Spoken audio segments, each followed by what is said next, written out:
Olá! Podcast Endomarketing Brasil com mais um episódio novinho para os profissionais que se interessam por comunicação interna, endomarketing, gestão de pessoas e assuntos relacionados. Se você está assistindo no YouTube, já deixa o seu like, segue a gente no canal, ativa o sininho para ficar por dentro das atualizações. E no Spotify também dá para curtir o canal e adicionar a sua biblioteca. E hoje nós estamos com um tema super intrigante e bastante importante também nesse nosso universo, né? Que é a influência dos vieses inconscientes na tomada de decisão. A nossa convidada hoje é a Dani Medeiros, consultora de educação corporativa, diversidade e inclusão, palestrante e fundadora da Casa Girassol, que é uma consultoria de cultura inclusiva que fica em Porto Alegre. Seja bem-vinda, Dani. Que legal estar aqui falando de um tema que é tão precioso, não só para a Casa Girassol, que trabalha com isso, mas para melhorar as relações humanas como um todo. Estou bem feliz de estar aqui. Que bom, obrigada, seja bem-vinda. Dani, conta para nós como que tu te relacionas então com esse tema, né? Eu acho que essa definição que a gente fez aí da Casa Girassol já dá algumas pistas, mas como que tu chegaste a trabalhar com isso e tua relação com essa questão dos vieses também? Legal. Bom, quando a gente começa a trabalhar uma jornada inclusiva no campo corporativo, é importante que a gente acione alguns conhecimentos para levar um pouco mais de consciência para aquelas lideranças ou para aquelas pessoas que querem fazer esse processo de mudança, esse processo de transformação. Os vieses é uma pauta bem importante da jornada da diversidade, não é a única, mas é uma pauta que, por ter indicadores e embasamento da neurociência, é uma pauta que a gente tem um pouquinho mais de facilidade de entrar com o tema das diversidades e o porquê a gente tem tanta desigualdade no contexto corporativo, sem tantas resistências e tantos tabus. Na Casa Girassol, a gente trabalha muito com perspectivas de ensino e aprendizagem. E particularmente, assim, na minha biografia, a educação, ela sempre esteve muito presente. Então, eu sou filha de educadora, minha mãe é professora do ensino público, professora aposentada, mas eu tive na educação boa parte das influências, né, do meu desenvolvimento ali como criança, como adolescente. E na minha vida profissional, eu iniciei a minha vida profissional em instituições de ensino. E dei sequência, então eu fiquei quase 20 anos trabalhando com educação. Seja como executiva da área ou como professora, que é um lugar que eu adoro muito estar. Então, essas perspectivas que vêm do mundo acadêmico para o nosso trabalho na Casa Girassol cola muito com aquilo que a gente entende que é um bom caminho de transformação, que é a revolução através do conhecimento. E os vieses, então, por ter essa pauta mais científica, é algo que a gente se sente bem confortável de utilizar. Reforço que não é a única, mas é uma boa entrada e onde a gente nota que tem boa aceitação para trabalhar o tema das diversidades como um todo. E não só por vir, né, da perspectiva científica, mas porque também é um tema central para a gente entender, né, onde que está o enrosco do porquê que alguns perfis são mais aceitados e desejados para trabalhar nas organizações em relação aos outros. Não é coincidência, tá, pessoal? O fato da gente ter um board de executivos muito parecidos não é ao acaso. O viés atua também para que a gente tenha equipes muito homogêneas. Que legal. Vamos explorar bastante agora, então, esse tema.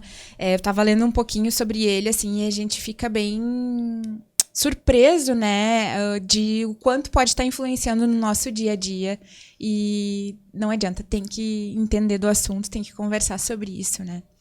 Os vieses, então, eu achei uma definição sobre eles, que são atalhos mentais que ajudam a gente a tomar decisões à medida que o nosso cérebro está processando milhões de informações, né. Explica para nós um pouquinho como que isso funciona. Vocês vão ver que eu uso bastante exemplos de animações. Eu tenho um filho de 13 anos, o Gael. Então, nos últimos 11 anos, eu assisti muito desenho, né? E tem um em especial que é os Croods, que eu acho que é da DreamWorks, se não me engano. E eu tenho o Croods 1 e o 2. No 1 tem o trailer do filme, mostra então a família Croods, que é uma família que vivia na pré-história, dentro de uma caverna, e a personagem central é a filha dessa família, que é uma jovem, uma adolescente. E aí no trailer ela tá contando, né, que eles podiam fazer o que quisessem dentro da caverna, não podiam sair da caverna, e quando saíam da caverna, eles tinham que seguir a única regra do pai da família Croods, que era tema diante o diferente sempre, fuja do diferente. Então, eu acho especial essa fala, porque se a gente for olhar na matriz humana, né, na história do desenvolvimento humano, fugir do diferente, temer o diferente, se sentir ameaçado pelo diferente, está aí na nossa consciência, né, no nosso DNA ancestral. Por muito tempo foi sobrevivência, né? Exatamente. Por que isso acontecia, né? Olhando para a pré-história? Porque os recursos eram bem escassos, né? Para aquelas populações se alimentarem, tinham que colocar suas vidas em risco. E toda pessoa diferente do clã, das tribos que se aproximava, era um risco. Ou porque ia pegar a comida que já era escassa, ou porque ameaçava, né, destituir ali o líder daquele clã, ou porque podia trazer doenças, né, de outros grupos. Então, a gente entendeu que o diferente é ameaça. E a gente segue reproduzindo isso hoje, 2022, a gente ainda treme diante do diferente. E a questão dos vieses, ela se apresenta muito nas nossas tomadas de decisões. O cérebro, para a gente ter uma ideia, ele equivale a 2% da nossa massa corporal. É muito inferior diante outros órgãos. Só que ele consome 20% da energia. Então, 20% de tudo aquilo que a gente come vai para alimentar, dar energia para um órgão que equivale a 2% da nossa massa. Então, ele consome muita energia. Isso por si só já faz com que tudo aquilo que vai aportar mais energia para o cérebro ainda, o corpo queira economizar. Então, os vieses, eles são esses atalhos que a gente desenvolve ao longo da nossa vida, que são decisões prontas para que o cérebro, que já consome tanta energia, não consumir mais energia pensando e elaborando melhores decisões. Então, o que é importante a gente compreender? Que os vieses, embora, né, sejam fisiológicos, o corpo funciona dessa forma, eles estão carregados de simplificações que não dão conta da complexidade das nossas tomadas de decisões. Principalmente num mundo tão complexo como o que a gente vive em 2022, né? É complexo, mas me parece que essa complexidade se dá porque as coisas estão se desnudando e estão ficando mais simples da gente compreender, né? E aí acho que quanto mais a gente desnuda o que é um humano, o que é um homem, o que é uma mulher, quando a gente consegue compreender mais que não existe um padrão único, né, de comportamento. Só no Brasil, eu não quero errar o dado, mas eu acho que somos 100 milhões, 200 milhões de habitantes. É alguma coisa assim, tá? E é impossível que a gente consiga definir o que é o brasileiro com base no comportamento aqui da região sul ou da região sudeste, por exemplo.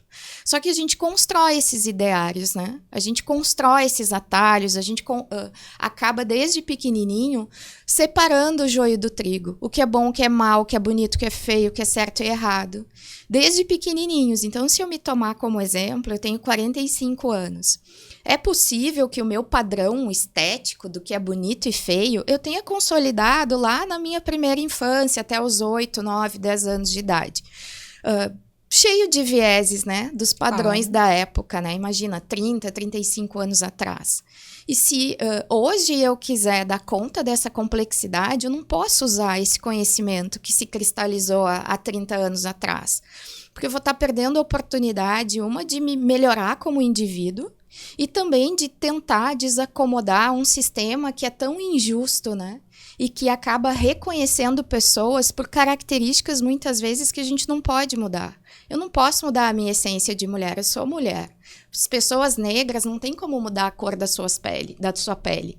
Mas a gente acaba sendo julgado muitas vezes por isso, a minha idade, né? A questão do etarismo, que está tão pujante hoje em dia.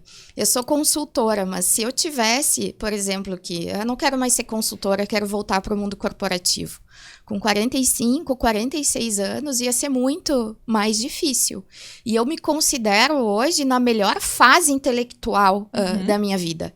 De conseguir, inclusive, trabalhar com conhecimento de ponta e com humildade, o que eu não tinha aos 30. Que por estar na área acadêmica eu achava, nossa, né? Eu sou uma mulher mega especial de conhecimento. Não tinha tanta humildade como eu tenho hoje. Mas talvez não conseguisse espaço. E os vieses mostram um pouco disso, né? A gente aprendeu que o jovem é melhor do que o sênior, que um corpo magro, ele representa as pessoas que têm mais força de vontade do que um corpo gordo.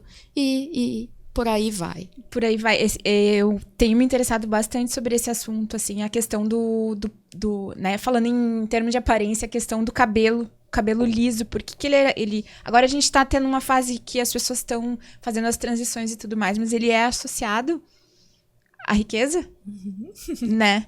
À branquitude, enfim. Tem um livro, não sei se você já teve a oportunidade de ler, Dani, eu ainda não tive coragem de ler, que se chama O Mito da Beleza, da Naomi Wolf, que ele fala sobre as questões relacionadas, principalmente a questão do quanto essa parte da beleza é mercado, né? É dinheiro.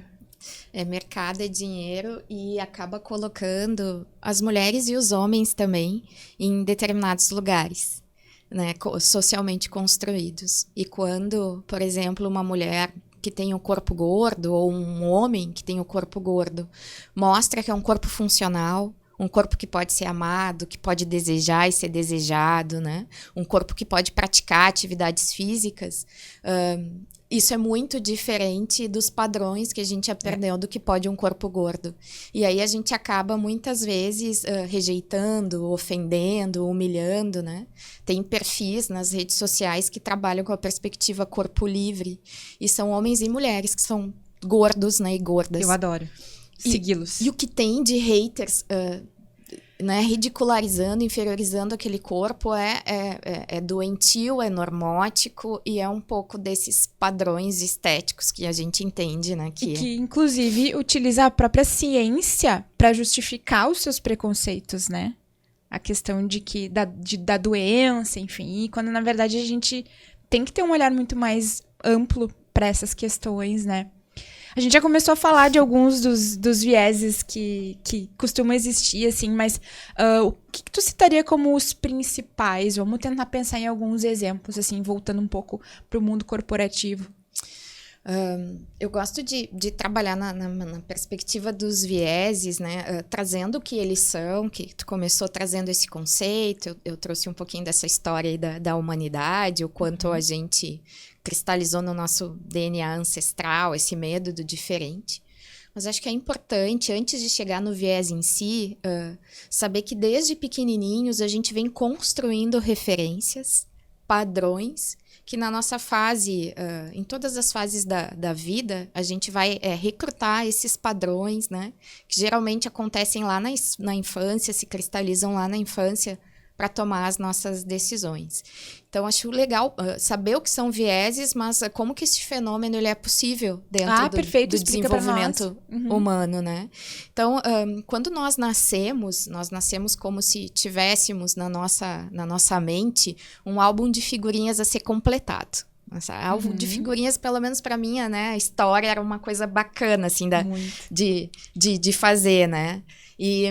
Então, esse álbum de figurinhas, ele vem com espaços ali para a gente ir colando imagens. E essas imagens, elas são imagens que elas são formadas com base naquilo que é a realidade, né? Do ambiente onde a gente cresceu, dos nossos grupos, né? Sociais, amigos, escolas, enfim. E a gente vai colando, então, figurinhas que nos ajudam a compreender o mundo. Então, a gente cola ali imagens, né? Estou usando essa metáfora de colar imagens por conta do álbum de figurinhas. A gente vai colocando ali essas imagens que vão nos ajudar a identificar o que é uma mulher, o que é um homem, o que é uma criança, o que pode uma mulher, o que pode um homem, né? O que pode uma criança, que lugares ou que perfis devem ocupar determinados espaços. Então, a gente está falando, né? No jardim de infância, geralmente a gente encontra professoras mulheres, não professores homens. E por mais que ninguém diga para uma criança, olha, quem tem que dar aula na pré-escola é uma mulher, pelo olhar, pela pedagogia do olhar, a gente começa a construir esse lugar. Então, jardim de infância é coisa de mulher. Aí, quando a gente avança lá na nossa escolaridade, muitas vezes, matemática vai ser o professor. Então, a gente vai colocando, né, que matemática é uma área mais masculina. Português, nas minhas experiências, eu tive professoras mulheres. Então, né, a gente vai para a área ali de humanas, das letras, mulheres. E assim a gente vai organizando esse nosso álbum de figurinhas com o que nos contaram ou com aquilo que a gente pôde perceber através do exemplo. Então, a base dos vieses está muito nessa construção social que a gente percebe, o que nos contam, o que a gente consome na TV, né, na indústria cultural, aquilo que faz parte das nossas referências, e que simplificam esses papéis. Então, a gente, hoje, com 45 anos, eu acabo reproduzindo isso. Então, eu já chego lá nos tipos de vieses. Mas é importante para quem nos vê ou nos escuta que, desde pequenos, a gente pode ensinar para as nossas crianças um caminho mais amplo de possibilidades. Então, oferecer para as nossas crianças diversidade, seja naquilo que elas consomem, né? Hoje tem tantos filmes de outros países que a gente consegue ter acesso, literatura, conversar com as crianças, né? Se fala muito que uma sociedade antirracista começa na base, então ensinando os nossos filhos, muitas vezes, que vem com um comentário que pode ser considerado preconceituoso, de que aquilo não é certo. Assim a gente vai moldando melhor esse álbum de figurinhas dos nossos filhos. Eu já vi até algumas discussões a respeito do quanto poderia ser valioso, por exemplo, optar por colocar um filho numa escola pública, quando se tem o recurso para colocá-lo na particular, em função da vivência com outros tipos de pessoas, né? O meu filho, Gael, estudou até os 11 anos em escola particular e agora ele está tendo uma experiência em escola pública. O pai dele é professor de escola pública. E sim, as referências que ele traz do tempo de escola privada e de escola pública não invalida a experiência da escola privada, que tem uma potência muito gigante assim, para transformar e aportar tecnologias e possibilidades, mas traz uma vivência de realidade que ele não teve na escola privada. E de diversidade, né? De diversidade. E, então, acho que é importante saber que desde pequenininhos aquilo que a gente consente, fala e diz que é certo ou errado, e o nosso comportamento vai moldando esse álbum de figurinhas, né? Uma metáfora dos nossos filhos, das crianças que convivem conosco. E quando a gente chega no mundo corporativo, não é diferente, a gente se vale dessas imagens. E essas imagens, então, são as bases, né, a base dos vieses, que são esses estereótipos, que é outra forma da gente chamar também, né? A base dos vieses. E no mundo corporativo, a gente acaba tomando decisões o tempo inteiro, e essas decisões, pela velocidade, né, aceleração do tempo, muitas vezes a gente não tem um prazo ideal para pensar sobre. Então, a gente toma decisões rápidas. E as decisões rápidas, elas são enviesadas.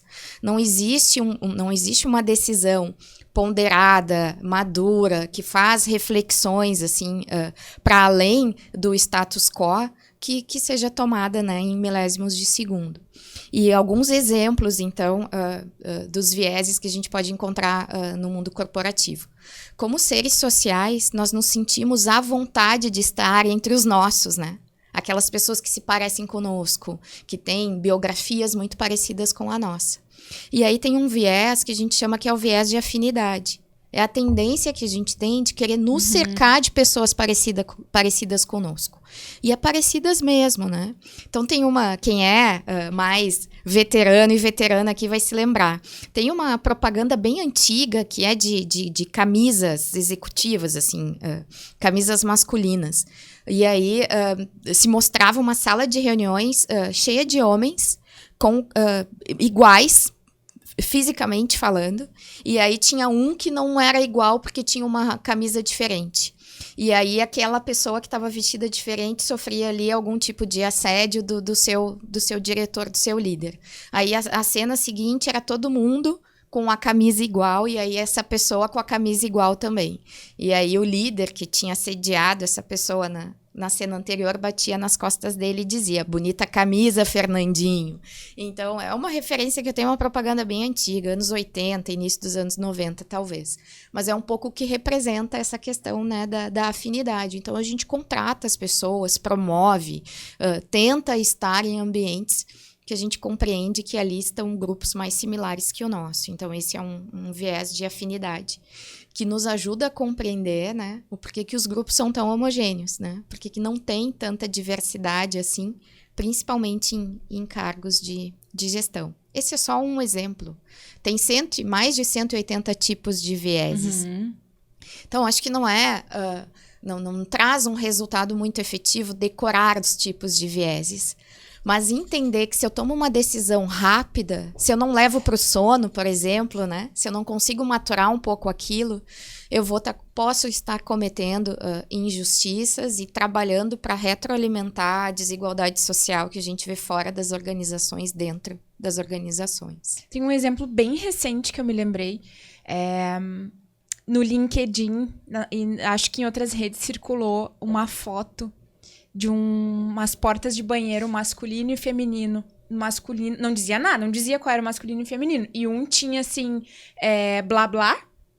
E o outro tinha blá, blá, blá, blá, blá, blá, blá, blá, blá, blá, blá, blá, blá, sem dizer qual era qual. Então, deduzindo que o que tinha muitos blás era o feminino, né? E isso gerou uma discussão bem grande, assim. Mas é um tipo de estereótipo de viés com relação a gênero, né? Gênero. Essa questão do gênero, a minha família, onde eu cresci, enfim, na casa da minha família, nos fundos, ali no terreno dos fundos, tinham parentes que moravam ali também. Então, ao invés de muro, tinha um portão, porque, né, como era todo mundo da mesma família, tinha acesso, né, entre os dois terrenos. E era esse casal que morava nos fundos, não tinha filhos, e eu ficava muito na casa deles, enfim, são pessoas importantes, assim, na minha história. E aí, eu fui crescendo, convivendo com eles, e aí, na fase da adolescência, eu tive um problema. Tive uma dor de dente horrível, e precisei fazer um tratamento. E fui numa profissional, numa dentista mulher da cidade, não morava em Porto Alegre, era uma cidade do interior. E aí fui lá e tal, e a dor de dente não passava. E aí eu encontrei esse casal, e o homem ali, então, né, que era o marido da minha prima, ele disse, né, viu que eu tava com uma cara de dor, e eu falei pra ele que tinha ido na dentista e tal, tava com muita dor e não passou, e ele disse o seguinte: tu fizeste errado. Mulheres não são boas profissionais da área da saúde. Tu deveria ter ido num homem. Homens são mais precisos, homens são melhores profissionais. E, gente, isso ficou no meu imaginário e acabou construindo aí, né, moldando uma figurinha lá do meu álbum de que talvez mulheres não tenham, né, a precisão, a cientificidade necessária para trabalhar numa área tão delicada que é a área da saúde. Claro que eu fui desconstruindo isso, né? Antes de fazer, eu sou formada em comunicação. Antes de fazer comunicação, eu fiz faculdade de fisioterapia. Convivi com várias mulheres do campo da saúde que são incríveis, né?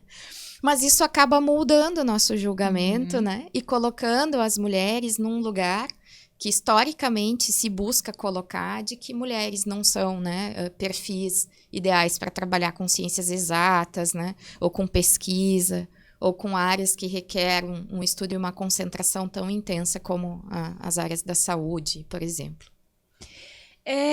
Essa questão dos vieses, ela tem sido vista como mais crítica, assim, no sentido de que tá pedindo atenção ultimamente, né? Não sei se tu percebes isso também, assim. por que a gente tem que olhar para ele com tanta atenção, né? Acho que os vieses é uma pauta muito importante. Ela não é a única, mas como eu disse ali no início, é uma forma de entrada, né? De começar a trabalhar a diversidade organizacional que tem uma boa aceitação e menos resistência. É importante olhar para os vieses, porque toda decisão que a gente toma, que for embasada nos vieses, é uma decisão com base em erros, né? Os vieses nos induzem a pensamentos e a julgamentos, a sentenciar pessoas e situações de forma muito equivocada. Então, o que a gente vê hoje no mundo corporativo é uma repetição histórica, né? De papéis sociais que dizem que espaços determinados corpos podem ocupar.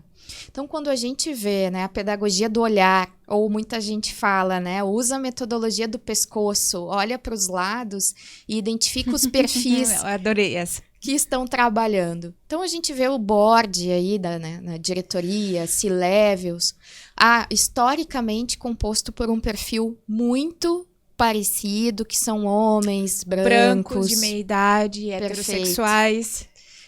Do campo das engenharias ou do campo aí da administração, da economia, por exemplo. E a gente leva a crer que este lugar, para ocupar este lugar, tem que ter esse perfil. E quando a gente não para analisar isso, assim, será que esse fenômeno ele se explica de uma forma tão rasa assim, de que sempre foi assim, então que continue sendo? Ou ele pode ser mais complexo e a gente pode estar aí construindo, né, guetos que outras pessoas não conseguem entrar sob o discurso que é falacioso, né? Um discurso mais sofista de que a oportunidade está aí para todos e todas. Vence aquele ou aquela que tem melhor preparo para isso. E as pessoas acreditam nisso. Acreditam que não há barreiras e que vencem os melhores. Só que eu acho que a gente pode mais. A gente pode ir mais fundo e eu, particularmente, espero mais das organizações, né? Que saiam desse discurso raso e que entendam que não, organizações também têm vieses. Faz parte do desenvolvimento natural de grupos de pessoas, né? E identificando os nossos vieses, a gente pode ter o arbítrio de trazer para a consciência aquilo que a gente faz e que retroalimenta desigualdades. E se assim a gente quiser, porque é uma escolha no momento que a gente entende que aquele nosso processo, aquele nosso comportamento, a forma como a gente promove ou recruta pessoas, tem vieses ali no seu cerne. Quando a gente compreende isso, a gente tem um arbítrio de mudar isso se a gente quiser. E eu tendo a crer que o ser humano é bom por natureza, né? O livro Emílio, do Rousseau, diz isso, que o ser humano é bom por natureza, o que corrompe é o meio. Se é o meio que corrompe, identificando os vieses, a gente pode melhorar o meio, fazer com que o ser humano seja bom e viva isso na sua intensidade, e quem sabe desacomodar esse status quo, né? De que homem não chore, de que mulher, por exemplo, não serve para atuar em determinados espaços que foram constituídos por homens. Sensacional. E tem uma outra desculpa muito rasa também, que é a questão de que não existem talentos qualificados disponíveis em outros perfis, né? Esse também me dói muito, assim, porque acho que tem um papel aí de olhar de uma outra forma e por que não ajudar a qualificar, se for o caso, né? Enfim, alguns caminhos. Eu estava pensando aqui, vamos tentar utilizar um exemplo de um processo seletivo fictício aí, pra gente tentar identificar alguns dos viés. Eu tava olhando e que eu utilizo muito no dia a dia, que é a questão um dos exemplos, né? A instituição em que a pessoa se formou. Né? Daqui a pouco tu acaba preferindo ela em algum projeto ou em algum processo, simplesmente porque tu tem uma assinatura ali, né? E o quanto isso pode estar distorcido, né? A gente trabalha com clientes, boa parte dos nossos clientes são indústria. E a indústria, não importa o que produz, o produto que produz, ela tem um estilo de trabalhar muito na pauta das engenharias, né? São empresas indústria são empresas de engenharia que se valem deste conhecimento para produzir algo. E uma desses nossos clientes, assim, é conhecido, nós somos uma empresa de engenharia, eles produzem, né, um material específico aí, mas eles são, né, conhecidos como empresa de engenharia. E nos treinamentos que a gente faz com esse cliente de desenvolvimento de liderança, quando eu convido esse cliente assim, a produzir uma persona. Vamos produzir a persona, então, do perfil ideal, daquilo que a gente deseja para trabalhar aqui conosco. Vem sempre até motivo de graça entre eles, assim, ó, se não vier da URGS, o currículo vai lá para o fim da fila, né? Priorizamos engenharia da URGS. Claro, eu tenho o maior carinho pela Universidade Federal, acho que, né, cada vez mais multipliquemos, né, claro, o ensino público e de qualidade. Só que existem pessoas que não conseguem chegar na Universidade Federal por uma questão de contexto socioeconômico. Que estão estudando em outras universidades e que precisam dar o seu melhor todos os dias, inclusive para ter que conseguir pagar essas mensalidades, né? Então, não é justo. Mas tem essa ideia, então, nessa empresa de que egressos da URGS performam melhor do que de outras universidades. Então, este é um exemplo. E aí tem um outro exemplo, que é um case de uma empresa que trabalha com transporte, né, uma transportadora, e que tinha um processo seletivo para motoristas. E aí, até ouvi esse case de uma pessoa, de um executivo que trabalha com diversidade. Não é um case da Casa Girassol, tá? Mas ilustra bem. E aí, o pai dele é dono dessa empresa de transporte. E ele disse, não, pai, vamos recrutar homens e mulheres, né? Vamos fazer essa triagem. E o pai dele, que é o dono, fundador do negócio, disse, olha, é perigoso mulheres na estrada como caminhoneiras, né? Como motoristas. Porque a estrada traz riscos, né? Já traz riscos para os homens, imagina para as mulheres. E se fura um pneu, se dá alguma pane básica no caminhão, como que essas mulheres vão fazer para dar conta disso? E aí esse executivo disse, olha, pai, se trocar pneu é parte imprescindível de dirigir os caminhões, então tem que estar no processo seletivo para que homens e mulheres façam um teste de trocar pneu. Uhum. Nem todos os homens talvez consigam trocar pneus. E se a segurança, né, se o senhor está pensando nisso para proteger as mulheres, é importante a gente ouvir delas se elas se sentem inseguras ou se de fato elas desejam trabalhar e não veem essa insegurança toda no trabalho como motoristas de caminhão. Então, isso também é uma associação prévia, às vezes até na boa intenção, para preservar o outro, eu nem contrato. Mas é importante a gente ouvir as pessoas, né? De fato, ela quer estar aqui, ela se sente apta, então, se sim, vamos abrir essa possibilidade para elas. Nesse caso, ele partiu de um pressuposto de uma fragilidade que... Onde é que tá? Né? Da onde que vem? Será que ela não é construída e reforçada diariamente por todos nós? Em vez de ser somente biológica, né? Enfim, várias reflexões. E voltando ali à questão das universidades, né? Da questão do processo seletivo, a formação universitária ela é importante para a carreira de uma pessoa, mas ela é uma parte tão pequena, né? Ela não fala das experiências que obviamente, elas se prolongam por muito mais tempo que aquela parte da formação universitária. Elas não falam de caráter, elas não falam de tanta coisa que não é que a gente não vá considerar, mas é isso, dar aquilo o peso que aquilo realmente tem, né? E aí explica para nós como é que funciona nessa questão de como que acontece o uso do viés. Então, quer dizer, eu tô analisando aquele currículo ali, eu olhei aquela universidade, e pode ser que eu dê preferência para aquela pessoa ali, ou na hora de tomar uma decisão. Como é que funciona isso? Legal. O que tu falou agora me lembrou um outro tipo de viés. Eu falei anteriormente do viés de afinidade, que é essa, né, preferência que a gente tem de estar com pessoas que são parecidas conosco, do nosso mesmo grupo. E tem um outro viés, que é o de efeito auréola, ou viés de efeito halo, que é o seguinte. A gente tem um ser humano complexo, né, com uma biografia vasta na nossa frente.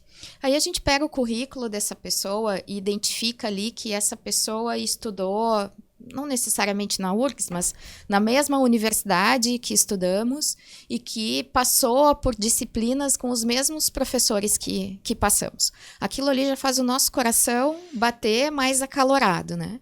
Então, eu fixo num detalhe da pessoa e desconsidero toda a complexidade daquele indivíduo. Então, eu acabo muitas vezes contratando ou promovendo alguém por conta de um detalhe que é muito especial e que tem ressonância na minha biografia e descaracterizo todo o outro, né? Todo o histórico dessa pessoa. Então, eu acabo fazendo a leitura de cenário, né? Com base numa situação que talvez seja positiva, mas todo o histórico daquela pessoa é possível que não se encaixe com a vaga, né? Com os valores ou o propósito da organização, mas por ter uma característica ali que fez o coração bater, eu acabo contratando ou achando que é o melhor currículo. Uma dica que a gente dá, por exemplo, se a pessoa vai entrevistar para processo seletivo, não se baseia no currículo dela previamente. Porque senão eu vou pegar o currículo, digamos, eu pego o currículo da Cris. Eu vou saber aonde a Cris estudou, aonde a Cris trabalhou, aonde morou, né? Se eu coloco lá as minhas experiências de serviço de terceiro setor, por exemplo, eu já vou criar uma imagem prévia da Cris. E quando eu for entrevistar a Cris, é possível que eu nem conecte com aquilo que tu tá dizendo e acabo só com base nas referências que eu construí por ter olhado o teu currículo anteriormente, né, à nossa conversa. Então, ocultar algumas coisas, como a universidade onde se formou, né? O sexo biológico, a idade, muitas vezes, a cor da pele, é importante para a gente não construir previamente, com base lá no nosso álbum de figurinhas, a interpretação daquela pessoa que tem uma história riquíssima para contar para a gente. Mas por conta de um ou dois detalhes, a gente já criou ali uma narrativa na nossa cabeça do que é aquela pessoa. Sensacional essa dica. Tem algumas empresas que trabalham com um currículo um pouco mais neutro, né? Eu já vi alguma coisa sobre isso, assim, na questão de quando chega, né, nos decisores. Existe alguma forma de tirar benefício dos vieses? Ou, na verdade, o nosso trabalho é mais de conhecê-los e neutralizá-los? Acho que o benefício, tentando olhar uma apreciação assim, sobre a pauta, é conhecê-los mesmo. Porque os vieses, eles acabam induzindo aos erros, né? Induzindo a erros de leitura de cenário, de interpretação, de julgamento, né? Então, o benefício seria, sabemos que isso existe, vamos entender como que isso impacta aqui o dia a dia, os processos, a cultura da organização. Eles não são, de uma forma geral, benéficos, né? Claro que como a gente, enquanto humanos, trabalha com os vieses em algumas situações, olhar para um estereótipo e entender que aquilo ali pode causar um risco, nos tira de situações que podem colocar o nosso corpo em vulnerabilidade, né? Então, principalmente para as mulheres. Não quero dizer que o viés é positivo, mas algumas associações que às vezes nos tiram de situações arriscadas. Por exemplo, quando eu voltava da faculdade à noite, eu descia do ônibus e tinha que caminhar algumas quadras até em casa. Se vinha um homem na calçada, eu apressava o passo ou eu andava rápido, né? Mudava de calçada, porque nosso corpo foi vulnerabilizado ao longo do tempo e somos, né? Podemos ser reféns de violência, de violência sexual, por estarmos sozinha de noite e um homem que a gente desconhece vir até nós. É um viés? É um viés. Nem todo homem é um potencial, né, estuprador. Mas, por via das dúvidas, né, como naquele momento eu me sentia vulnerável, eu acabava tomando uma decisão de mudar de calçada, por exemplo, ou de ir mais rápido para casa, porque aquilo ali me sinalizou que poderia ser um perigo. Então, nesse sentido, os estereótipos, e são pouquíssimas situações, tá, que eles são positivos, mas é possível que nos tire de situações mais ameaçadoras. E é claro que a gente também precisa ter o discernimento para entender em que momentos que vai fazer agir e como que vai agir com relação a isso, né? Mas isso eu tô falando de um contexto social, no contexto social. Sim. No mundo corporativo, não existe benefício dos vieses, né? No mundo corporativo, todas as decisões que são enviesadas, elas acabam retroalimentando essas desigualdades, gerando sofrimento, adoecendo psiquicamente as pessoas, né? Vou trazer o caso das mulheres de novo. Muitas vezes tem mulheres ali esperando, né, o seu momento de promoção, que se dedicaram para isso. E bem no momento da oportunidade, essas mulheres podem estar gestantes, né? Ou podem estar voltando de uma licença maternidade e se toma a decisão de não promover essas mulheres porque se entende previamente que a vida dessas mulheres agora vai estar dividida com a maternidade e que elas não vão dar tudo o que poderiam por estarem grávidas ou por serem mães. Isso causa um sofrimento silencioso e que não deixa provas, porque ele é interno, gigantesco na vida das mulheres, né?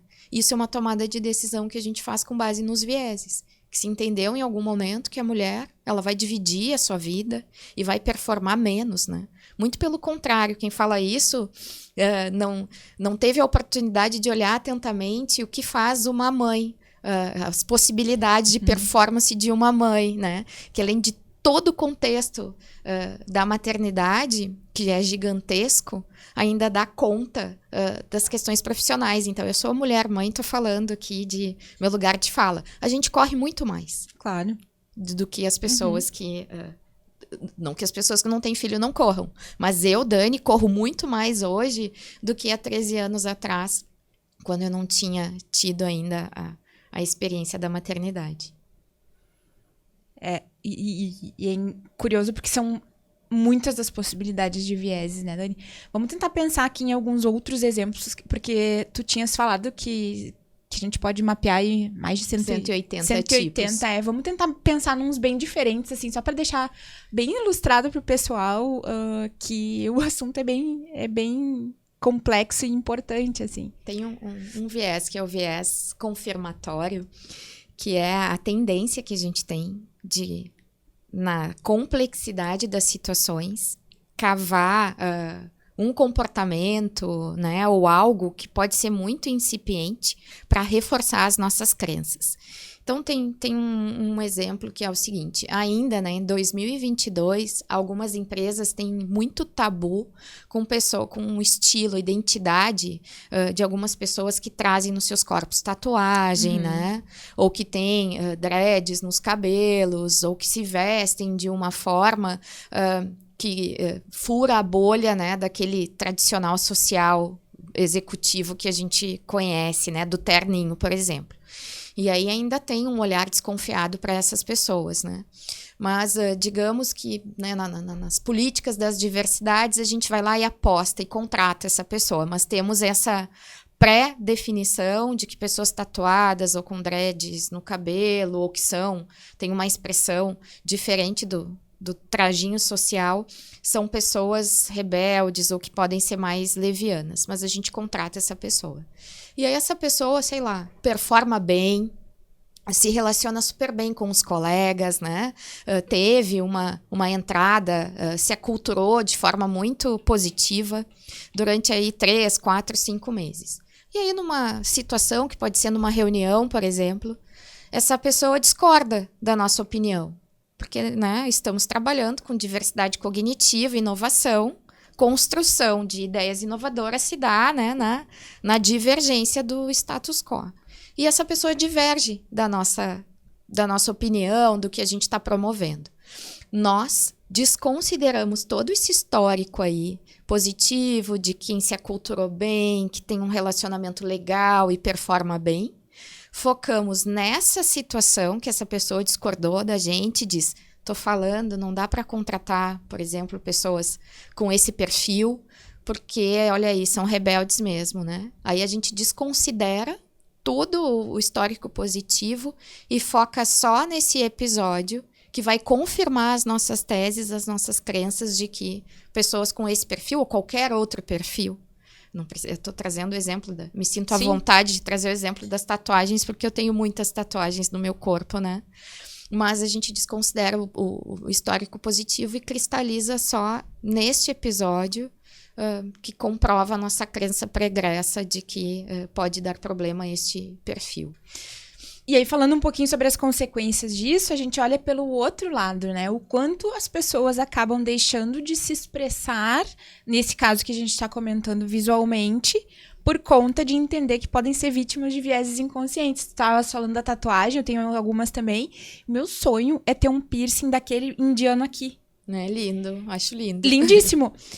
Mas, com certeza, a decisão que eu tomei até hoje de não fazê-lo foi relacionada à vida profissional, né? E, poxa, que diferença que ia fazer, na verdade, no meu desempenho? Um piercing no nariz, né? Total. Isso que tu traz, assim, a gente pode associar também a um tema que eu gosto muito de estudar e trabalhar, que é a segurança psicológica, né? Cultura de segurança psicológica. Esse assunto é muito legal. Então, o viés inconsciente, ele não é inocente. Não é só no campo da expressão das nossas identidades, né? Que é o que tu traz, a questão do piercing, da tatuagem. O viés, quando a gente cristaliza em crenças que separam as pessoas com base nos seus comportamentos, daquelas pessoas que são desejadas, né? Ou aquelas pessoas que não são desejadas para estar no mundo corporativo, a gente acaba silenciando essas pessoas. O fato da gente não conseguir expressar quem a gente não é só, que pena, não posso vestir aquela calça ou botar isso aquele acessório. Isso é um sintoma, né? Desse conjunto aí de não se expressar. É o visível. Isso. E o invisível causa um silenciamento, que é, no campo da segurança psicológica, a gente chama de cultura do silêncio. Porque aí eu acabo silenciando a minha expressão de identidade, que muitas vezes é importante para mim.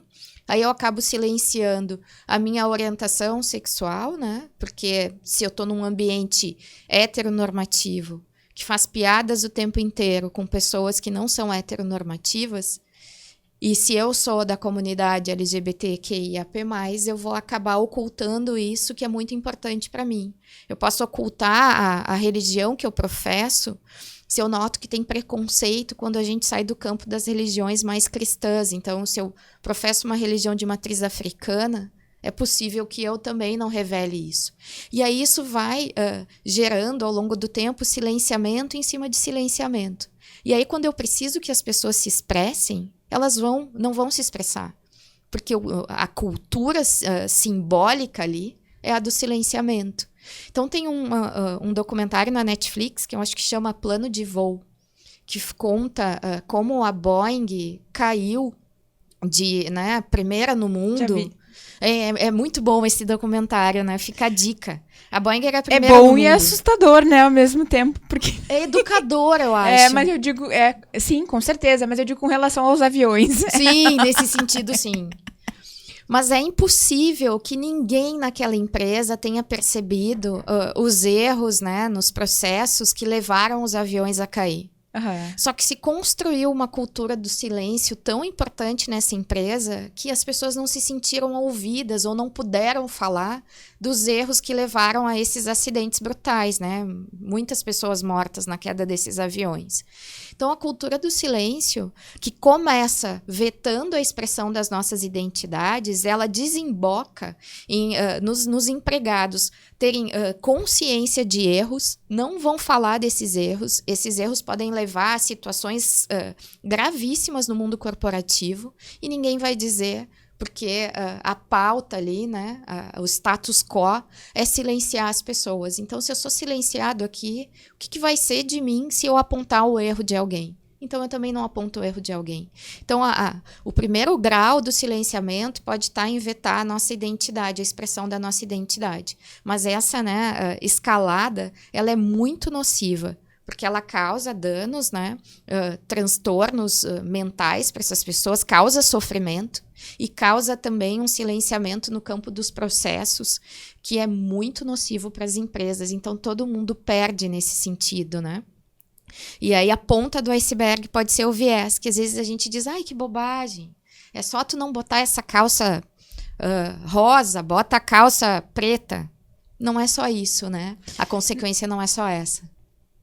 E aí a gente vai olhar, a gente tá falando de questões pontuais e talvez dentro de grupos que ainda assim são muito semelhantes.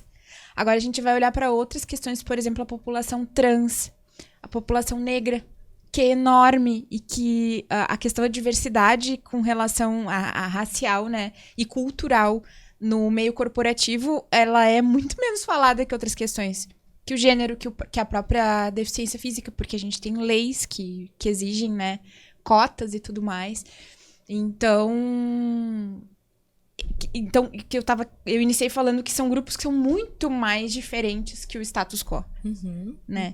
E aí fica muito óbvio que as decisões acabam sendo tomadas em detrimento, muitas vezes, das oportunidades para essas pessoas, né? Perfeito. E a gente, quando tu pede assim para trazer exemplos de vieses e fala do processo seletivo, a porta de entrada das organizações, ela precisa rever os seus processos, porque senão a gente acaba não aumentando a representatividade, né?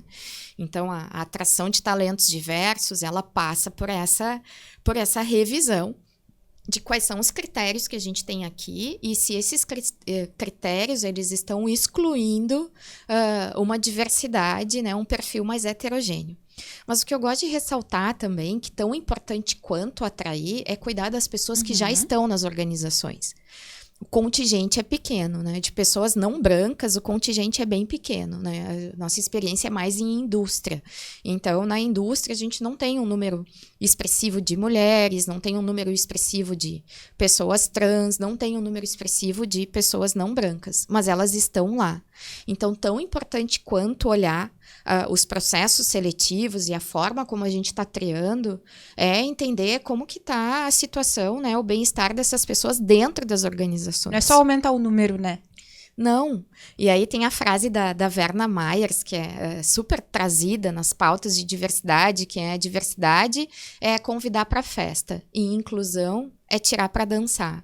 Então a gente precisa fazer um movimento sincronizado de convidar as pessoas para virem para nossa festa, mas chamar para dançar quem já trabalha nas organizações. Quem está lá há 2, 3, 5 anos esperando uma oportunidade para se desenvolver e por conta dos vieses, né, e dos preconceitos que são múltiplos e que a gente entende que são normais, que não são preconceitos, essas pessoas não têm oportunidade nas organizações.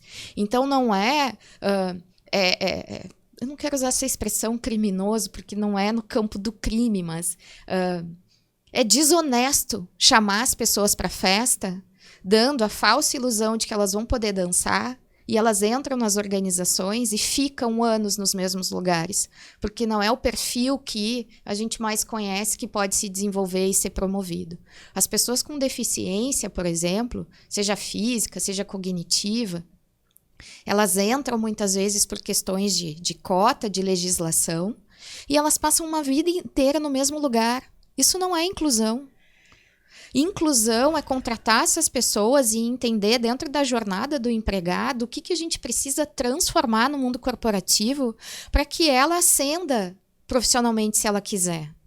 E não contratar alguém com deficiência que vai ficar, sei lá, no call center, na recepção, e essa pessoa tá fadada a ficar ali porque é o único lugar possível. Isso não é inclusão. Já vivenciei uma situação de uma pessoa com deficiência intelectual e que não se sabia que tipo de atividade passar para ela. Ela não tinha atividades. Ela era funcionária, mas não tinha atividades. Isso é muito violento. Isso é uma violência psicológica que a gente não consegue mensurar. E uma outra questão bem comum que eu tava lembrando é a própria exigência da língua inglesa, né? Que as empresas, principalmente as grandes, as multinacionais, elas fazem e num nível avançadíssimo, quando na verdade tem todo um contexto social aí que levou as pessoas a daqui a pouco não terem essa mesma fluência, e às vezes não é nem necessário. Né? É muito pouco usado no dia a dia. Hoje em dia a gente tem o Google ali que pode quebrar o galho, ou às vezes existe a exigência, mas não existe um programa para qualificar aquelas pessoas. Perfeito. Né? Essa questão do idioma, ela é algo que segrega, né? A gente acaba definindo, né, sentenciando o destino das pessoas, dos interessados em trabalhar conosco com base nessa questão, né? E o inglês não é nem a segunda língua oficial do nosso país. A segunda língua oficial é a língua de sinais, é Libras. E a gente ainda prioriza o inglês, não existe pessoas, né? É muito pequeno o contingente. Quando ele é muito pequeno. De pessoas nas organizações que conseguem se comunicar em libras, né? Mas em inglês tem um monte de gente. E tem um indicador, ele pode estar defasado, porque eu ouvi ele faz tempo. Mas que no Brasil, 5% da nossa população tem fluência no inglês, né? Essa fluência, como tu comentou, que é exigida nos processos seletivos. E muitas vezes para ascensão também. Para ascensão da carreira. Mas, é importante, mundo globalizado, digamos que isso seja bem relevante.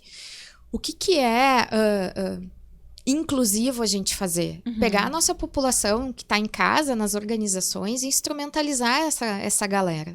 Porque tem muitos jovens chegando no mercado de trabalho, né? Que vêm de situações socioeconômicas, assim, mais vulnerabilizadas. Esses jovens não tiveram condições de fazer aula de inglês. Que é um contingente gigantesco da população, né? Sim, 80%, 90% da população vem desse lugar, né? Então, olha que especial a gente poder aportar. Então, vamos instrumentalizar essa galera que está trabalhando aqui conosco. Se é um pré-requisito para ascender na carreira, vamos oportunizar isso para cá, né? Para dentro da organização. Formar essas pessoas, dar os cursos necessários para essas pessoas. Porque senão a gente fica contratando de novo, né? Fica contratando, olhando para fora, mas tem um contingente gigantesco de pessoas dentro do mundo corporativo que está desassistido nesse sentido, né? Claro que existe segurança, benefícios, existem coisas muito legais que, em especial, a turma de GP, de gestão de pessoas, olha para isso, né? Que já tem um trabalho riquíssimo e a nossa referência aqui, a área de GP, que é quem, de fato, ainda se preocupa com o bem-estar das pessoas no mundo corporativo, né? Não depende só da área de GP, isso é uma questão de pilar estratégico das empresas, né?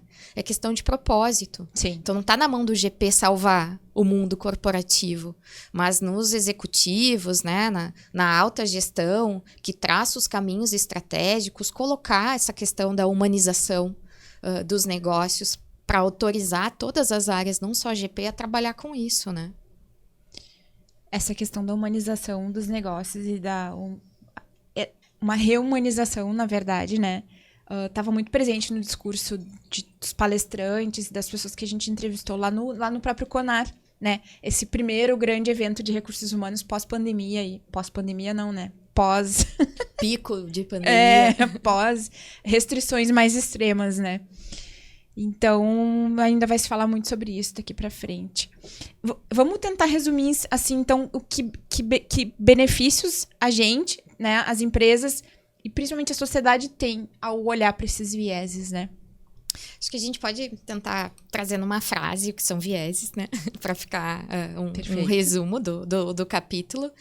Então, vieses são comportamentos, crenças que são enraizadas aí na história de um grupo social, na história da nossa biografia, que são tão presentes na nossa vida que a gente entende que o natural é assim, a natureza é assim, o certo deve ser assim. Então, a gente aprendeu que a vida, as relações, as pessoas são desta forma, com base aí na história da nossa vida. Então, são esse conjunto de crenças. Crenças que a gente, ao longo da vida, não para refletir sobre elas, né? Que estão abaixo da nossa linha da consciência. Então, são crenças inconscientes, por isso que são vieses inconscientes. São inconscientes, porém não são inofensivos. Moldam os nossos comportamentos, a forma como a gente julga as situações e as pessoas. Então, isso são vieses. São simplificações, atalhos que a gente usa para economizar a energia do cérebro. Geralmente, os vieses eles estão carregados dessas simplificações que não dão conta de explicar a complexidade da vida como ela é. Podem desnudar uma parte muito pequena, mas não dão conta do todo. E no mundo corporativo, então, quando a gente toma decisões com base nos vieses, nós estamos tomando decisões com base em comportamentos, crenças que não dizem, né, não tem ressonância com a realidade, não são reais. E com isso a gente acaba aumentando desigualdades, né? Traçando injustiças sem nem nos darmos conta. Então, quando a gente acaba percebendo que os vieses existem, não que a gente vai deixar de ter vieses, né? O fato de compreender os vieses não nos deixa imune aos vieses. É a mesma coisa que a terapia, né? Não, é verdade. Não adianta. Não apaga o passado, né? A terapia. E não vai, exatamente. E não vai deixar. A gente não vai deixar de sofrer com aquilo porque tomou consciência. Não, perfeito. Só que quando a gente tem consciência que eles existem, nós temos a chance de tomar decisões mais justas. Tomar decisões com mais elementos da situação do que um único frame, um único fragmento que vai fazer com que a gente caia em erros. Então, esse é o legal, né? Até o último dia da nossa vida, a gente vai estar olhando para o mundo e para as pessoas com vieses. Mas quanto mais consciência a gente tiver deles, a gente tem a oportunidade de sermos mais justos, né? E de não aumentarmos as desigualdades, as injustiças que já são tão graves, né? E tão severas aí no contexto social e corporativo. Muito estruturais, né? Deixa eu aproveitar a tua vivência a tua formação como relações públicas, né? Uhum. Vamos falar um pouquinho sobre como que a comunicação reforça esses vieses ou acaba caindo neles. Não sei se tu tens algum exemplo ou algum comentário a respeito. Trabalhar na perspectiva da comunicação inclusiva é um dos pilares que vai nos sustentar uma cultura inclusiva, né? Então, a comunicação, ela é um pilar estruturante de uma cultura inclusiva. E a comunicação em si e todas as suas possibilidades aí de materialização dessa comunicação, todas as plataformas, enfim, ela tem um papel especial na construção dessas imagens do nosso álbum de figurinhas, né? Porque a comunicação, ela coloca em circulação símbolos, né? Uhum. Que tem um significado importante e formador de opinião. Discursos, né? As narrativas, né? A gente acredita em narrativas, a gente constrói memórias com base em narrativas. Então, olhando para a comunicação organizacional, quando a gente constrói uma narrativa, um storytelling com base em perfis homogêneos, a gente vai estar reforçando que aqueles perfis ali, tô falando de perfis físicos mesmo, né? Aqueles perfis, eles são os desejados e aquilo que as empresas querem para trabalhar dentro das organizações, né? Então, a gente olha, isso já está mudando bastante, mas a gente olha comunicados de vagas, por exemplo. Aí a gente coloca muitas vezes imagens que são pessoas brancas, ou são pessoas jovens, ou pessoas magras, ou pessoas que se vestem de uma determinada maneira, que as coloca num grupo de classe social, né? Porque muitas vezes o nosso estilo acaba induzindo a classe social que a gente pertence. Então, ali a gente já está comunicando o perfil que a gente quer. Não importa se no texto abaixo a gente tente desconstruir, né? Mas a imagem, ela é muito importante. Então, a imagem que a gente faz circular nas redes sociais e nos canais oficiais da empresa dizem muito daquilo que a empresa entende que é o correto para se estar ali. Então, tomar cuidado nisso, né? Trazer uma diversidade para a forma como a gente conta, né? Para os elementos e para as personagens que estampam as nossas narrativas é fundamental. Porque tem clientes que nos dizem o seguinte: não temos pessoas negras aqui, por exemplo, porque elas nem chegam, né? Na hora de... empresas que usam plataformas, né? Na hora que a gente vai criar os currículos lá na plataforma, não vem pessoas negras, por exemplo. E aí, não é porque não as queremos. Vamos analisar esse fenômeno. E a comunicação é das pontas aí que a gente tem que analisar. Mas a gente diz que quer essas pessoas. De que forma a gente mostra que elas são bem-vindas aqui, né? Uhum. Então, a comunicação tem um papel especial em contar para as pessoas que sim, nós desejamos perfis diversos, nós somos inclusivos, Nós trabalhamos numa perspectiva de respeito e de uma organização que se abre para todos e todas, né? Independente do perfil. Mas se isso é o que a empresa pensa, ela tem que dizer, mostrar que ela pensa desse jeito. Se a comunicação segue com um padrão muito homogêneo, a gente só vai reforçar esses estereótipos, que é o que a gente busca desconstruir. Dani, tu falaste que a comunicação é um dos pilares da cultura inclusiva, né? Tu queres comentar os demais e aí aproveitar e já falar um pouquinho como é que costuma ser um trabalho de consultoria com relação a esse tema? Legal.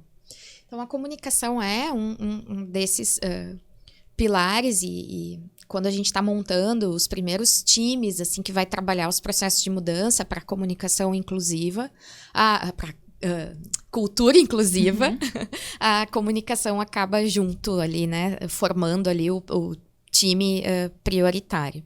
Então, além disso, a gente tem que olhar para outras questões, né? A gente tem que olhar para processos. Então, que processos a empresa tem que são consolidados, que podem estar favorecendo um determinado perfil em relação a outro. E aí é muito importante que a gente olhe para processos, porque geralmente eles foram desenhados por homens para que homens executem. Então, e não é qualquer tipo de homem, né? É um padrão idealizado, assim, né? De tipo físico masculino para executar aquele processo. Então, é meio que evidente que perfis diferentes daqueles não vão executar aquele processo. Não porque não podem executar, mas porque foram desenhados para um determinado tipo, pessoas altas ou pessoas baixas, enfim. Então, olhar para processo também é importante. E então a gente está falando de comunicação, a gente está falando de processo, e a gente tem que ter um olhar científico em termos de pesquisa para dentro da empresa. Então, trabalhar uma demografia e montar a fotografia daquela organização é fundamental, porque não se faz gestão da diversidade de times homogêneos, não se faz gestão da diversidade de pessoas iguais. A gente precisa conhecer qual é a diferença que temos dentro da organização. A gente está falando de diversidade, então que diversidade temos aqui? Qualificar a demografia, para além de saber, né, o contingente de homens, de mulheres, de pessoas brancas, de pessoas não brancas, por exemplo. Poder ir um pouquinho mais a fundo nisso, né? Olhar para as comunidades LGBTQIAP+, né? Estratificar ainda mais, né? Saber o nível socioeconômico das pessoas que trabalham conosco. Quantos têm graduação, quantos estão cursando. Quem não tem graduação não cursa por quê? Porque não quer ou porque não pode? Isso é um dado super importante para uma cultura inclusiva. Quantos falam outros idiomas além do português? Os que não falam por quê? Porque não querem ou porque não puderam, ao longo das suas biografias, se instrumentalizar em outro idioma? Então, saber, né, qualificar a informação do público interno, ela é fundamental para que a gente possa saber quem está dentro de casa. O nosso olhar é muito endo, né? A gente trabalha num primeiro momento muito olhando para dentro e depois fazendo o chamamento, então, de pessoas mais diversas. Então, primeiro fazer essa fotografia e, com base nessa fotografia, que ela tem uma parte quantitativa, que é essa dos dados, mas qualitativa também. A gente precisa ouvir das pessoas. Como que elas se sentem? Porque decisões de gabinete, né, lá no nosso setor, inferir como as pessoas da operação se sentem é muito perigoso, porque eu estou tomando, né, a realidade com base no meu lugar de fala. A gente fala bastante sobre isso aqui no podcast, no sentido, com foco na comunicação interna, né, de que a gente tem que pensar nas peculiaridades do nosso público que a gente quer atingir e não no que a gente acha sobre os assuntos, né. E parece uma coisa simples, mas no dia a dia é isso, é viés atrás de viés. Então, quando a gente diz, né, a gente escuta muito das lideranças, não tem preconceito aqui, não tem, não há, eu nunca ouvi, nunca me chegou. Daí eu disse assim, mas te olha no espelho, quem és tu? Um líder, homem? É possível que tu estejas blindado disso, mas tua opinião é muito importante, mas a gente precisa escutar também a opinião de todos e todas, níveis hierárquicos e diferentes perfis. Então, escutar das pessoas, né? Escutem o que elas dizem. como elas percebem. E aí isso pode ficar meio fora, assim, do concreto, mas eu curto muito fazer analogias com a psicanálise, né? Com as terapias em si. Sou uma grande fã dos psis e dessa área, né? E aí, quando a gente está fazendo uma psicoterapia, pouco importa o fato em si, mas sim como a gente se sente em relação ao fato. O que a gente conta, a nossa narrativa em relação ao fato. Então, se as lideranças não percebem elementos concretos que podem deflagrar situações de sofrimento, né, no mundo corporativo, pouco importa essa percepção se há ou não. Daqui a pouco as pessoas se sentem incomodadas, né, agredidas, ameaçadas. Então, a gente tem que ouvir isso das pessoas, né? Porque o fenômeno em si ele é importante, porque a gente pode mudar fenômeno, construir outros artefatos, mas é muito mais como as pessoas se sentem. E só falando com as pessoas, né? O dado em si, a demografia em si, não nos qualifica esse dado. Então, a gente precisa qualificar. Então, acho que a gente está falando aqui de comunicação, de processo e de pesquisa, né? De uma escuta do sistema corporativo. Tanto no número, mas qualificando esse número. Sensacional, Dani. Tu queres deixar alguma dica de leitura, de série, de repente, perfil de Instagram? Legal. Tem muitas leituras assim que a gente se vale. E eu vou confessar aqui um viés agora, né? Um comportamento que eu tive que foi bem preconceituoso. Eu tenho um pouco de bronca com o que vem do campo da autoajuda. Porque tem algo que parece que é aquela, né, positividade tóxica, né? Que a pessoa tá lá se ferrando, sofrendo, sendo assediada, mas tem que sorrir e agradecer porque tá numa situação menos ruim do que outras, né?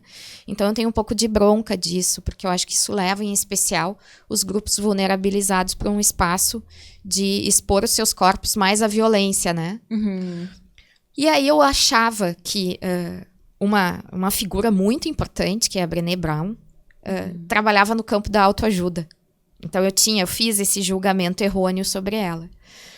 E aí, por situações que eu vivi recentemente, eu comecei a pesquisar vergonha, o impacto da vergonha na cultura do silêncio. E aí a Brené Brown tem um livro que fala sobre vergonha. E aí eu disse, mas eu não vou pegar autoajuda, porque eu achava que era autoajuda. E aí eu fui conhecer um pouquinho mais dessa pessoa, que é uma mulher, uma cientista, né, que trabalha com dados. Ciência é algo importante para mim, assim. E aí eu comprei o livro dela, eu achava que isso só acontecia comigo. E que ela fala, né, a pesquisa dela sobre vergonha. E é muito potente esse livro, então fica como dica. O quanto a gente se usa de mecanismos, né, da vergonha para educar corpos, socializar corpos, inclusive no mundo corporativo. E o quanto a gente silencia as pessoas e causa dor e sofrimento a elas, né? Então fica como essa dica, né? Como a vergonha ela é uma arma, uma estratégia utilizada no mundo corporativo para silenciar as pessoas, para cristalizar hierarquias, né? Para inferiorizar corpos de homens e mulheres dentro dessa perspectiva aí da vergonha. Então, fica como dica. Não é necessariamente um livro que vai falar de diversidade de forma explícita, mas implícita. É transformador. É muito... Que é o que a gente precisa, na verdade. Muito legal. Então, esse. E um livro específico de diversidade é o livro Inclusifique, que é de uma pesquisadora norte-americana. Depois a gente pode colocar até na descrição do vídeo o nome dela. E outras dicas, se tu te lembrares depois também, a gente... Legal. Até para referir a fonte. E é um livro que vai falar de diversidade no conceito, no contexto corporativo. Então, o Inclusifique é legal porque é mais direto e, né, esse livro da Brené Brown vai ser um trabalho aí, autoconhecimento e como a gente acaba envergonhando as pessoas que trabalham conosco e causando danos sérios. Então, ficam essas... Para hoje, ficam essas duas dicas. Sensacional, Dani. Tô bem impressionada, assim, com o conteúdo, bem feliz que a gente teve a oportunidade de ter esse papo. Fica à vontade aí, te agradeço muito pela presença, fica à vontade para fazer um fechamento. Legal. Eu tô fazendo uma formação no Hospital Albert Einstein, que é Saúde Mental e Organizações. E aí eu tive aula com um professor, que é um professor bem de idade, um senhorzinho, assim, com um conhecimento magnânimo do que é a vida e as relações humanas. E a pauta dele foi cultura de paz nas organizações. E aí ele trouxe uma frase simples, que eu acho que define um pouco a nossa jornada, que é a seguinte. Ele diz o seguinte: o certo é o certo, mesmo que ninguém o faça. E o errado é o errado, mesmo que todo mundo o faça. Então, para a gente refletir um pouco, né? O que de fato é o certo? É entrar na galhofa e humilhar as pessoas que trabalham conosco só porque todo mundo faz? Ou o certo seria acolher e respeitar esses indivíduos, mesmo que ninguém o faça? Então fica essa dica, né? Que o certo é o certo sempre, em qualquer situação. E muito do preconceito, do sofrimento que a gente vê no mundo corporativo e no mundo social é porque a gente acaba banalizando situações erradas, né? Uhum. E achando que isso é normal. Mas isso é normótico, não é normal. Então, para a gente ficar nessa reflexão, né? E outra coisa que esse professor disse, para encerrar mesmo, ele disse o seguinte. Ele não disse isso, eu adaptei para a diversidade, tá? A cultura inclusiva, a diversidade não tem preço, mas tem custo. Uhum. Então, não vai acontecer naturalmente. Dá trabalho, precisa de investimento humano, investimento de tempo e investimento de dinheiro. Então, tem custo. Tudo no mundo corporativo tem custo. Nada acontece de graça ou espontaneamente. Então, se as empresas de fato querem fazer essa jornada, não tem preço. A gente está trabalhando aí com qualidade de vida numa questão exponencial quando a gente trabalha cultura inclusiva. Mas tem custo. E hoje em dia é uma questão de sustentabilidade, né? Por diversos motivos aí. Sustentabilidade das empresas, dos negócios e longo prazo, né? Então é isso. Que legal, Dani. Muito obrigada pela tua participação, por compartilhar com a gente os teus conhecimentos. A gente está chegando ao fim de mais uma edição do podcast Endomarketing Brasil. O podcast ele é patrocinado pela Pix Media, que é a startup de tecnologia com foco em comunicação interna, endomarketing e recursos humanos. Por favor, sigam a gente nas redes sociais, @endomarketingbrasil e @pixmedia. Espero que tenham gostado de mais essa edição. Depois a gente vai deixar as dicas que a Dani vai nos passar. Um abração a todos e até a próxima edição. Boa jornada. Obrigada, Dani.